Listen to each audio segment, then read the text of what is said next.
Assalamualaikum warahmatullahi wabarakatuh. Perkenalkan, kami dari kelompok 2 ingin mempresentasikan materi kami yang berjudul Business Planning Project dari riset lapangan hingga rencana bisnis.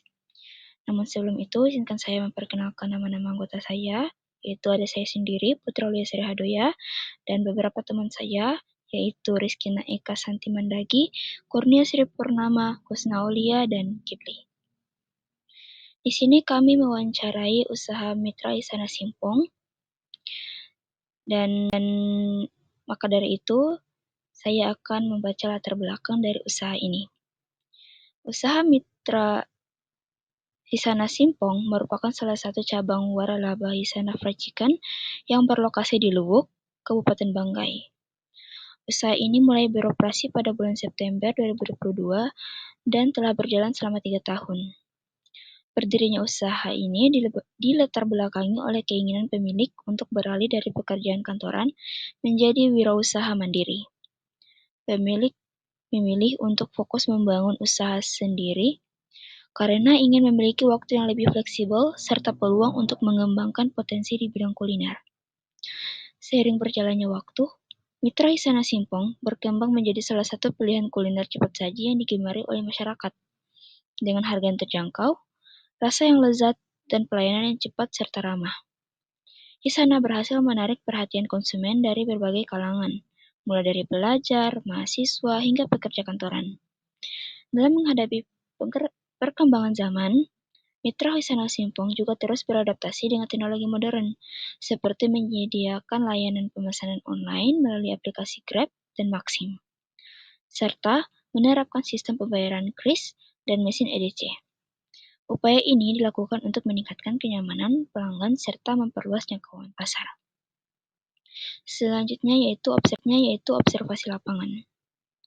Di sini nama usahanya adalah Mitra Hisana Simpong dan kami mewawancarai pada tanggal 19 September tahun 2025. Lokasi usaha ini berada di Jalan Urip Sumoharjo, tepatnya di daerah Simpong.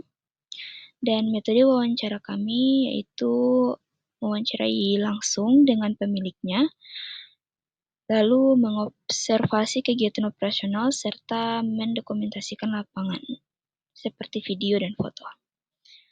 Untuk materi selanjutnya akan dilanjutkan oleh teman saya. Baik, saya akan melanjutkan materi tentang profil kelompok atau tim usaha. Di sini ada 3 penjelasan. Yang pertama, karyawan kitchen yang bertugas dalam pengelolaan dan penyajian makanan. Nah, yang kedua, karyawan kasir. Karyawan kasir bertanggung jawab terhadap pelayanan pelanggan dan transaksi penjualan. Nah, yang ketiga atau yang terakhir, pemilik usaha. Pemilik usaha bertanggung jawab terhadap manajemen dan pengawasan keseluruhan kegiatan usaha. Lanjut, adaptasi terhadap perkembangan zaman dan teknologi. Di sini ada 3 penjelasan tentang perkembangan zaman dan teknologi. Yang pertama, sistem input online. Sistem input online agar memiliki bisa memantau penjualan dari mana saja. Nah, yang kedua, aplikasi GrabPhone dan Maxim untuk pelayanan pesanan antar online. Nah, yang ketiga, pembayaran digital seperti kris, transfer, dan EDC. Analisis SWOT. Yang pertama, strength, ya kekuatan. Harga lebih murah dari kompetitor, cita rasa disukai pelanggan, dan pelayanan ramah. Yang kedua, weakness, kelemahan. Varian produk masih terbatas, belum selengkap cabang Hisana di daerah lainnya. Yang ketiga, opportunity, peluang, potensi perluasan usaha melalui layanan online dan kerjasama dengan platform food delivery. Yang keempat, threat, ancaman, munculnya kompetitor baru seperti Rocket Chicken dan usaha ayam lokal lainnya yang menawarkan promo agresif. Strategi bisnis. Yang pertama, fokus pada pelayanan dan kualitas rasa agar mempertahankan pelanggan tetap. Yang kedua, mengembangkan menu lokal khas daerah agar berbeda dari pesaing. Yang ketiga, memperkuat promosi digital melalui media sosial dan kerjasama influencer lokal. Yang keempat, menjaga harga tetap kompetitif sambil memperhatikan margin keuntungan. Aspek operasional dan sumber daya manusia. Yang pertama, peralatan. Peralatan utama sudah sesuai standar franchise Hisana seperti kompor, wajan besar, alat penggorengan, dan perlengkapan dapur. Yang kedua, pelatihan dan kualitas sumber daya manusia. Sejak awal bergabung, setiap karyawan mendapatkan pelatihan dasar pelayanan, kebersihan, dan penyajian produk sesuai standar dari Hisana Pusat. Yang ketiga, jadwal kerja dan efisiensi. Pemilik bekerja penuh waktu setiap hari untuk mengawasi jalannya usaha. Karyawan bekerja dalam shift 8 jam untuk menjaga efisiensi waktu dan kualitas pelayanan. Estimasi modal dan proyeksi keuangan sederhana. Keterangan total modal awal 27 juta, estimasi pendapatan bulanan 36 juta dikurang 45 juta. Total biaya operasional per bulan 23 juta. Berikutnya, proyeksi keuntungan dan BEP atau break even point. Dengan pendapatan bulanan sekitar 36 juta dan biaya operasional 23 juta, maka keuntungan bersih sekitar 13 juta per bulan. Dengan estimasi modal awal 27 juta, titik impasnya dapat tercapai dalam waktu kurang dari 3 bulan untuk penjualan es kristal dan kurang dari 1 tahun untuk makanan utama. Berikutnya, strategi pemasaran online dan offline. Strategi online yang pertama, promosi aktif melalui Instagram dan media sosial lainnya. Kedua, kolaborasi dengan selebgram lokal untuk menarik lebih banyak pelanggan. Ketiga, penggunaan layanan online delivery seperti Grab dan Maxim untuk memperluas jangkauan pasar. Keempat, memberikan promo diskon dan voucher melalui platform online. Strategi offline yang pertama, memperluas area makan agar konsumen nyaman makan di tempat. Kedua, menjaga cita rasa dan kualitas pelayanan agar pelanggan tetap loyal. Ketiga, memberikan diskon langsung di tempat pada momen tertentu, misal hari libur atau ulang tahun outlet. Saya akan menyimpulkan materi yang sudah kami jelaskan, bahwa kesimpulannya, rencana bisnis Mitra Hisana Simpong menunjukkan potensi yang kuat di pasar kuliner cepat saji, dengan harga kompetitif, rasa unggul, serta strategi promosi digital yang aktif. Usaha ini memiliki peluang besar untuk berkembang lebih luas dan meningkatkan keuntungan dalam jangka panjang.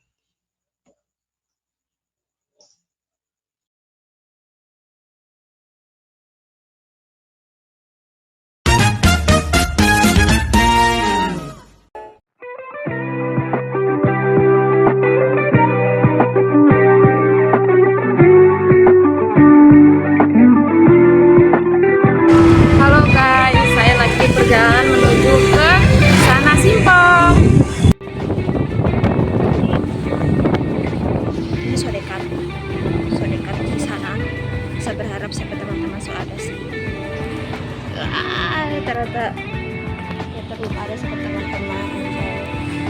Hah? Belum ada. Jadi saya sudah bersama Una. Tadi saya sendiri, ini sudah ada. Oke. Jadi saya sudah bersama dengan Una. Halo Una. Kita orang berdua. Ada Kipli sih. Kamu sudah tunggu Eka dan Ibu. Ini masih lama banget.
3 tahun ini ya saya jalankan di sana. Jadi misalnya saya itu 2022 bulan September, jadi 2 kali ini jadi 3 tahun. Terus yang menjalankan saya sendiri dan beberapa karyawan dan 2 di depan sini mereka punya skill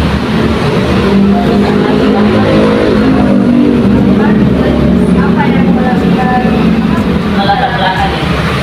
Jadi yang melatar belakang itu pertama saya itu kan kerja kantor, ya kan dulu kerja kantor. Kerja kantor itu waktu banyak kali di kantor. Jadi akhirnya waktu itu dulu saya dari kantor ke usaha. Jadi karena memang itu sudah resign dari kantor sebelumnya, terus akhirnya juga fokus. Karena sebelumnya usaha sebelumnya dia tidak bisa fokus karena masih nyari kerja kan, kerjanya sampai malam, tak belum masuk, akhirnya usaha banyaknya tidak terus dan gitu ya, tidak terkalai, tidak fokus saya. Akhirnya saya resign ke saya. Ya, saya usaha sama dari sekolah, jadi masih banyak waktu. Kalau masih kerja nggak ada waktu. Jadi kalau memang kerja itu dari pagi jam 8, jam setengah 8 sampai jam 8 malam. Jadi bagaimana menurut tadi itu bagian operation yang memang harus standby di kantor. Jadi dia resign. bagaimana cara ibu beradaptasi dengan zaman dan Ibu itu dari tahun pertama awal ini ke yang ketiga, maksudnya 3 kali ganti tempat. Awalnya itu hanya seperti bos kecil. Kalau tahun pertama dan satu tahun alhamdulillah omset itu naik terus. Akhirnya ibu pindah ke ada tempat kedua agak sedikit lebih besar. Dan alhamdulillah tempat kedua pun jauh lebih banyak lagi kan. Nah, tapi tidak sebesar ini memang tempatnya. Itu hanya ada 2 meja kecil saja yang bisa dan sekitar 4 orang yang bisa makan di situ. Sebenarnya orang suka makan, cuma tempatnya tidak mampu, tidak representasi untuk makan yang banyak orang, ya kan? Akhirnya ibu pikir sebenarnya saya harus pindah, ini tempat ketiga saya. Ini tempat ketiga saya. Tujuannya supaya orang yang makan ini lebih nyaman. Di dalam tempat memang ini yang paling besar dibanding yang dijual sebelumnya. Terus bagaimana cara inovasi? Ibu itu bukan hanya offline, tapi daftarkan juga di aplikasi Drive sama Maxim, ya kan? Karena kan kayak gitu orang sekarang malas keluar kan, buka lewat aplikasi itu. Terus ibu bangun komunikasi dengan ojol-ojol yang ada di sini.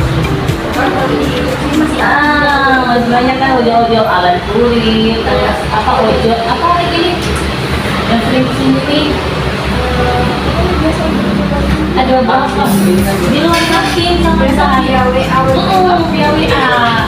Jadi mereka banyak bantu beri pasang posting gambar. Oh iya deh. Posting gambar. Terus saya sering Instagram ada sebenarnya. Cuman karena nggak terurus lah. Ada Instagram.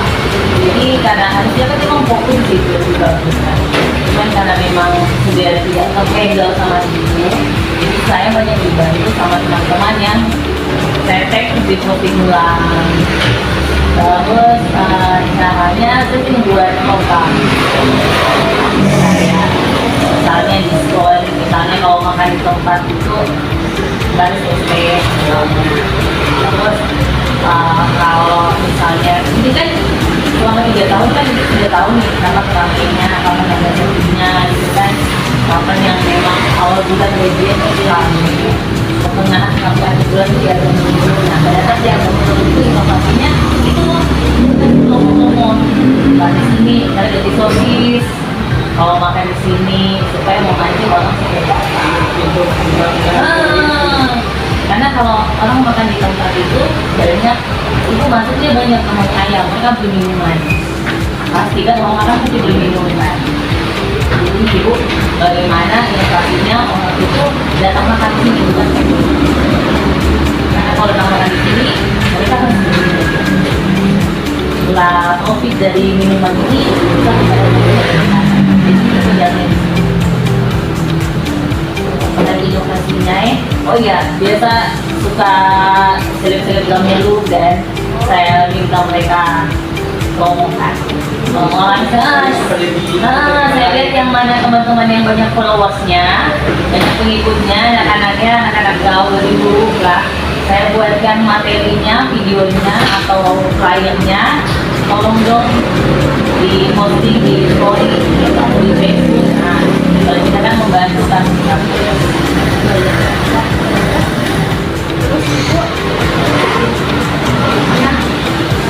Siapa target utama?